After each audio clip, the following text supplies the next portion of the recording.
Hi BCC, it's great to be back with you again for day 27 of our devotional series, God's Plan for Your Wellbeing. At the moment we're in the chapter all about our spiritual well-being, and yesterday Roger gave us a brilliant message all about how God speaks to us through the Bible.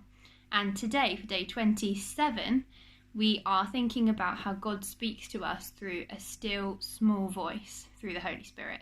We've been reading the story of Elijah in 1 Kings chapter 19, and let's have a little look at verses 11 to 12. At this point, Elijah has fled and he's gone to Sinai, and here he hears God's voice. So let's pick up in verse 11 together. It says, "Go out and stand before me on the mountain," the Lord told him. And as Elijah stood there, the Lord passed by, and a mighty windstorm hit the mountain. It was such a terrible blast that the rocks were torn loose, but the Lord was not in the wind.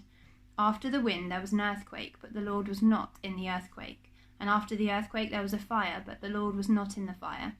And after the fire there was the sound of a gentle whisper. And that's God's voice. So number one, the first thing I think we need to do is just recognise that this is supposed to be a normal part of our walk with God.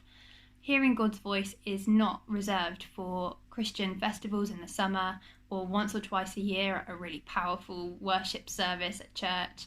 But this can be a daily occurrence for us as Christians. So let's keep that at the forefront of our mind and remember that it's God's desire to speak to us.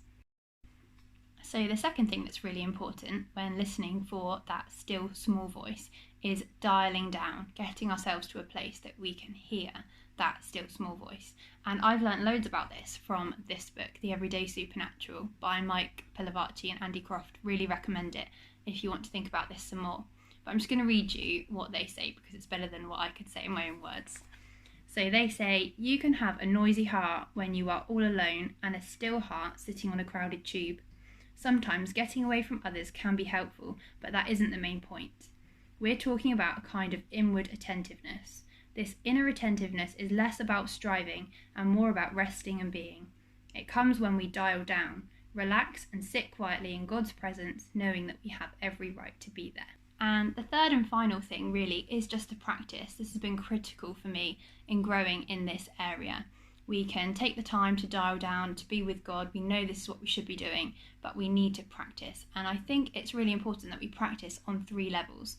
Firstly, on a personal level. So for me, I find journaling quite helpful. So if I have that time with God and I feel like he's spoken to me, I just write it down. It doesn't have to be anything fancy, but keep a record of those things. Secondly, in a safe space. So for me, that's been in an amazing life group where we have taken it in turns to prophesy over each other or just sit, listen for God's voice, share verses or words for each other, and in a safe environment that you feel it's okay to mess up, to get it wrong, but also to support each other through that and to grow together. And then finally, sometimes we need to take a risk. And this is something that Roger tells us all to do a lot, and he is right, but I find it hard. But sometimes we just have to take that risk and step out of our comfort zone. Maybe that means speaking to a stranger or a friend or family member that doesn't know God, but you won't know whether it was God or not until you try. And if you get it wrong, what's the worst that can happen? So on those 3 levels, I would encourage you to practice.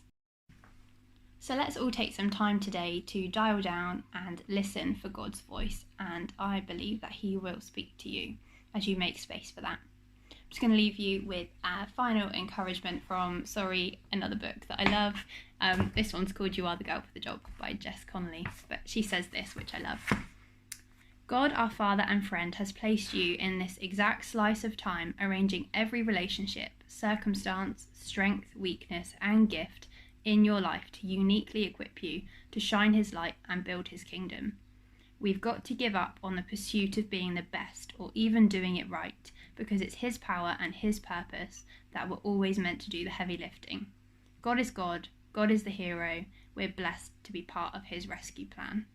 So let's partner with God, listen for his voice, and join with him." Thank you.